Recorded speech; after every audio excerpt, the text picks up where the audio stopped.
Hi, this is the third review of the Herotab C8. This will be an internal / dissection video. I'll show you how to open it up, but I want to start with a very big warning. This unit is a lot more difficult to open up than the MID 816 and a bit more hazardous for your unit.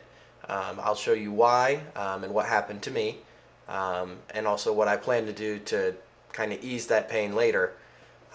So let's get started. The Herotab C8 has a 7-inch capacitive multi-touch screen, 800 by 480 resolution, has a camera on the front here, 1.3 megapixel, and you have a home button, and then you have the back button, menu, and power along the edge there. On the outside, you have the various ports. You have a microphone, power, headphone, a OTG USB, which is used for firmware updates, a physical power toggle switch, which makes sure this is in the off position while we do this, a USB host adapter, and it comes with an adapter. It also has a mini HDMI and a micro SD port. So that's the outside of the unit. Very solid, metal heavy, but the back is plastic and is fragile, which again we will get to in just a moment. So to start with, the tools you're going to need. You will need a screwdriver of some form, flathead or round. You're going to be using this to pry up, for one, the back panel, but also to undo some screws on the back. And you will also need a suction cup of some kind. I've just got a cable here that had a suction cup on it, so it gives me something to pull with. And again, this is, I cannot stress enough the warnings on this, and you may also void your warranty if you're not extremely careful. So let's get to it. We're going to flip the unit over, and as you see, there are some labels here. But right here you have the microphone port, and if you can see, there's an arch here, which again I'll show you. It's a piece that broke off as I was taking this off for the second time. And basically this is a thin plastic panel, very thin plastic panel, and underneath it is a sticky tape all along the edges and two pieces here in the middle. So let's just do it.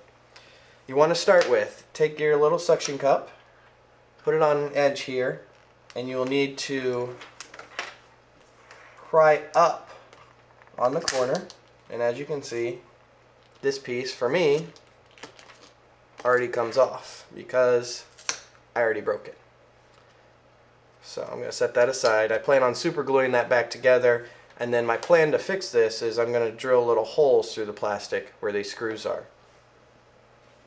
So you see I'm missing one piece, but you want to go around the unit and use your suction cup. This is providing the upward pull you need, and then you have to use the screwdriver, and I've got a thinner one here, to just get underneath, and you just want to go around the edge. Now I've done this twice, so it's coming up a lot easier than yours probably will the first time. So we slide it around, again apply our suction, and mine is coming up a whole lot easier because I just put it back on lightly after taking it off. But this is where you just got to be careful because it's a really thin piece of plastic, and if you look you can see just how thin that is, and it snaps easy. It also scratches if you're not careful, and those scratches come through on the other side here. So that's the panel. That's off. Great. Grab my other little piece here. Now here's the inside of the unit. You'll see the speaker port here, and you see the sticky tape all around the edge. You may also try removing some of that sticky tape to make it easier to take the back off in the future. But there are 8 screws on the device, so you just need to take a little screwdriver, go around and unscrew all 8. Try to leave that in there. And again, I plan on trying to drill through the plastic case where these screw holes are as my own personal modification. Do note that will pretty much guarantee to void your warranty, but if you plan on getting into the unit multiple times, it will probably save you a lot of hassle and also potential for damaging the system. So go around, got the 8 screws loosened here actually. There are more screws than you think.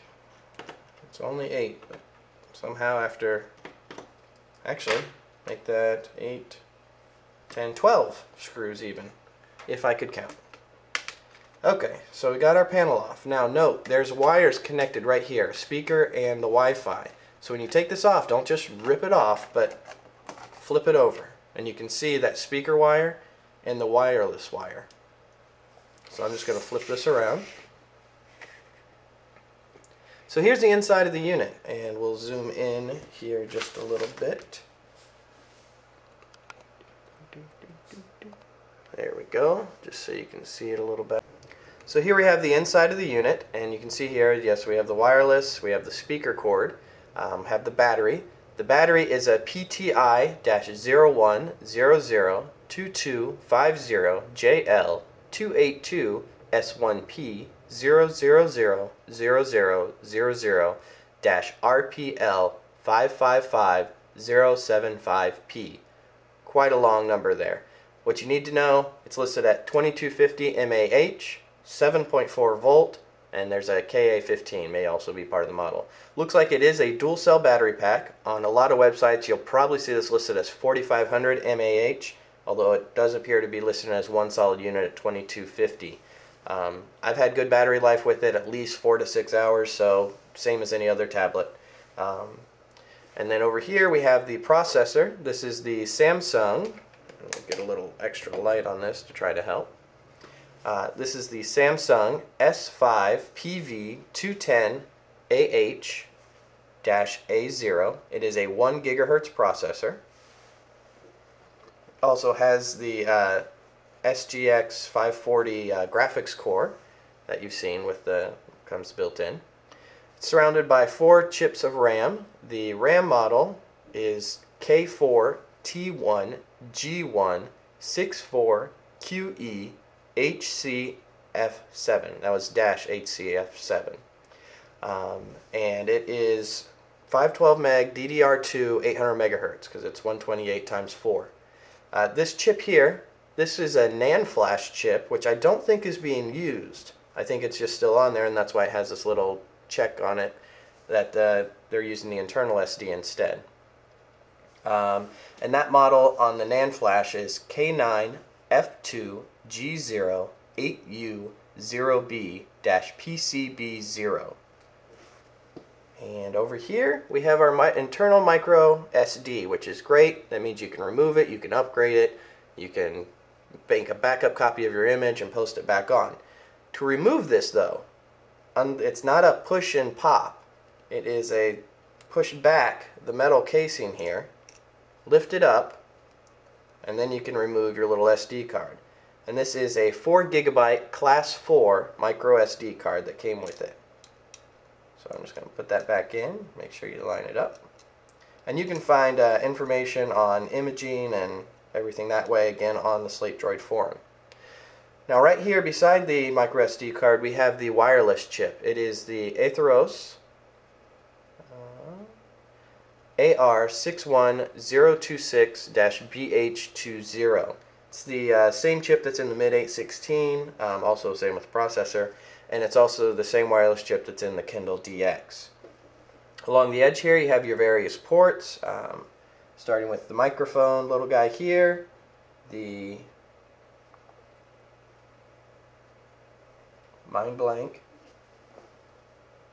power, headphone, host USB, toggle switch, USB, mini HDMI, and the micro SD. And then again those 3 power buttons along the top. Have a ribbon cable here and here. This one's probably for the monitor screen. And then you have right here is where the battery's connected. It's grounded in, soldered in, so you're not going to be replacing that all too easily. There's also not a whole lot of space to put any extra battery in here. So that's the unit. There are 2 other chips here which I haven't been able to identify exactly what they are. This one here is the MP1482DS. Also has a number 99725467 and MP011H. And then this chip here, I'm guessing is the audio codec, but I'm not positive, is WM8976G. Also has the numbers 61BQ4CB. So that's the unit. And let's go ahead and put it back together. And on the website, you will find detailed images of the board that you should be able to, take your own peek at it without having to open yours up. So to put this back together, we make sure our wires are set over here. We put the case on, and we screw it down. And just go through, and again, that is 12 screws, not 8 that I said earlier.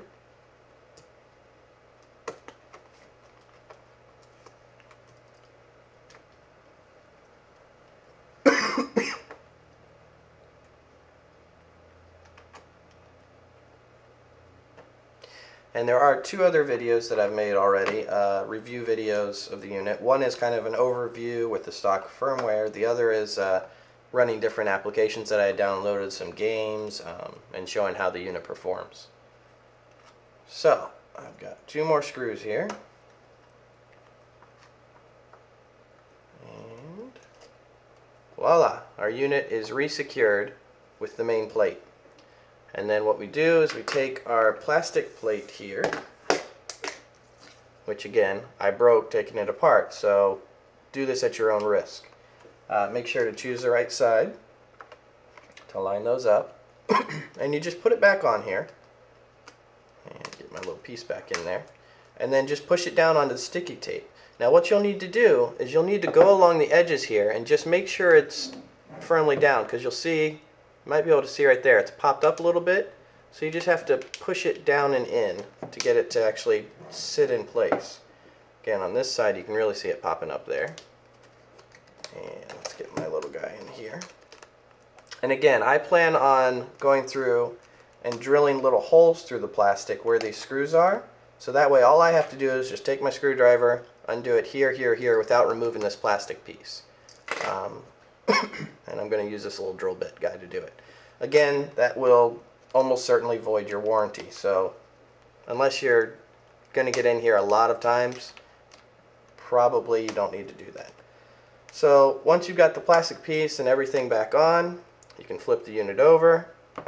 Going to toggle it back to on, and we will just power it up just to show that we haven't damaged it. Power button's on the top here. Come on. There we go, little Android guy. I'll let this boot up. So again, you should see updated images and also additional detailed information on the various chips that are in the unit. So I hope you've enjoyed the video. Everything's running here. And again, I stress, be careful doing this. That plastic panel on the back is not very stable. You'll also notice yours will probably have a layer of film in between that plastic panel and the backing. I had actually ended up removing mine, but it might have been good to leave it there. It gives it a little more stability. So thank you for watching. We'll just let this load up to the main screen, but there you go. And that is the Herotab C8. Bye. Recording a little add-on for the video here. So as I was saying, I was going to try to drill holes into the back panel here. I've decided that's not a good idea. You need to just keep it flat, smooth, and shiny. And just be very careful pulling it up, because you can easily break it, as you've seen with my piece here. And then with my drill bit, this one I wasn't quite on the mark, so it's over a little bit. But this one, when I was right on the mark, it chipped a little piece off here. And I'll zoom in just so you can see it. It's a little blurry. There you go. So it actually chipped a little piece off there. You can see that one, and you can also see my crack here. And all these little scratch marks from underneath, the little black painted finish underneath. So again, I would suggest leaving it as a complete back plastic panel, and unless you have to get in there, don't get in there. Thanks. Bye.